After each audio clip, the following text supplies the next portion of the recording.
আজ আমাদের প্রতিবন্ধী ভাই বোনেরা নানাভাবে বৈষম্যের শিকার। আজকে যে সরকার গঠিত হয়েছে সেটা বৈষম্য বিরোধী ছাত্র আন্দোলনের ফসল এবং এই আন্দোলনের মাধ্যমে স্বৈরাচার ফ্যাসিস্ট সরকারকে উৎখাত করে একটা সুন্দর বিনির্মাণ দেশ গড়ার লক্ষ্যে আজকে ছাত্ররা ঐক্যবদ্ধ হয়ে এবং পাশাপাশি জনগণের স্বতঃস্ফূর্ত সমর্থনের মাধ্যমে আজকে একটা আমরা সুন্দর দেশ গড়ার জন্য কাজ করছি। তো বৈষম্য বিরোধী ছাত্র আন্দোলনে যারা শহীদ হয়েছেন তাদের প্রতি আমার এবং আমাদের প্রতিবন্ধী ভাই বোনদের পক্ষ থেকে রইল অসংখ্য অজস্র শ্রদ্ধা এবং সালাম। তো বৈষম্য বিরোধী ছাত্ররা যে জন্য কাজ করেছেন যাতে দেশে কোনো রকম বৈষম্য না থাকে, তো আমরাও আশা করি এই ধারা যেন অব্যাহত থাকে।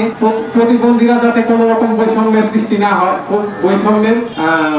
না হয়, প্রতিবন্ধীরা যাতে সমান অধিকার লাভ করে। আমাদের দেশের রাষ্ট্রীয় সংবিধানেও বলা আছে যে আইনের দৃষ্টিতে সকলেই সমান, অর্থাৎ ধনী গরিব ধর্ম বর্ণ প্রতিবন্ধী কেউ যাতে অসমতার সৃষ্টি না হয়, অর্থাৎ সবাই যাতে সমতা ভিত্তিক ভাবে বসবাস করতে পারে, রাষ্ট্রের সকল সুযোগ যেন সমানভাবে পায়। কিন্তু আমরা কর্মক্ষেত্র থেকে শুরু করে বিভিন্ন ক্ষেত্রে কি দেখতে পাই সকল ক্ষেত্রে আমরা প্রতিবন্ধীরা বৈষম্যের শিকার হচ্ছি।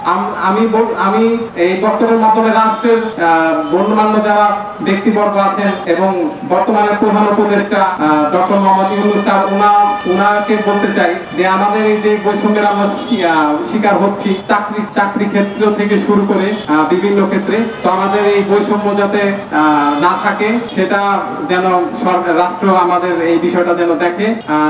আসলাম ভাই যেটা তিনি বক্তব্যে বলে গেছেন যে আজকে আমরা যারা শিক্ষিত সমাজ, যারা শিক্ষিত প্রতিবন্ধী ভাই বোনেরা যারা আছেন তারা পড়াশোনা করে বিভিন্ন ভিক্ষাবৃত্তির মতো একটা মানে খুব নিচু মানের কাজ তাদেরকে করতে হয়। তো এটা তো আমাদের করার কথা ছিল না। রাষ্ট্র যদি আমাদের দায়িত্ব সঠিকভাবে নিত তাহলে তো আমাদের এই দুর্দশা আজকে দেখতে হতো না। তো আমি অবশ্যই আশা করব রাষ্ট্র এই বিষয়টা যেন দেখে।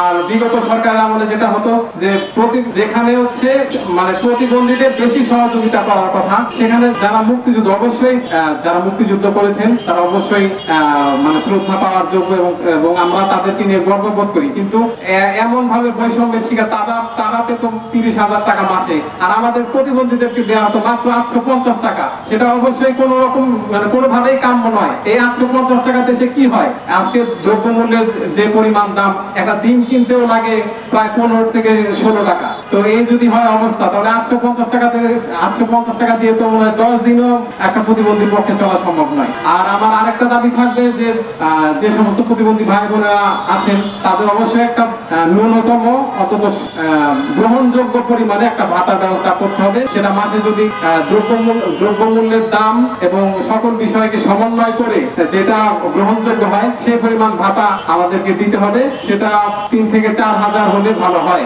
এবং পাশাপাশি যারা চাকরি প্রার্থী আছেন কিংবা যারা অনার্স সমমান এবং মাস্টার্স কমপ্লিট করেছেন তাদেরকে অবশ্যই চাকরি না পাওয়ার আগ পর্যন্ত তাদেরকে নির্দিষ্ট পরিমাণ হারে একটা বেকার ভাতার একটা ব্যবস্থা অবশ্যই রাষ্ট্র যাতে করে সেই আহ্বান আমার সরকারের কাছে থাকবে। এবং পাশাপাশি চিকিৎসা ক্ষেত্র থেকে সহ অন্যান্য সকল ক্ষেত্রে আমাদের অধিকারগুলো যাতে সঠিকভাবে পালন করা হয় এবং আমাদের দাবি দাওয়াগুলো যাতে সরকার সুন্দরভাবে পালন করে এবং মেনে নেয়।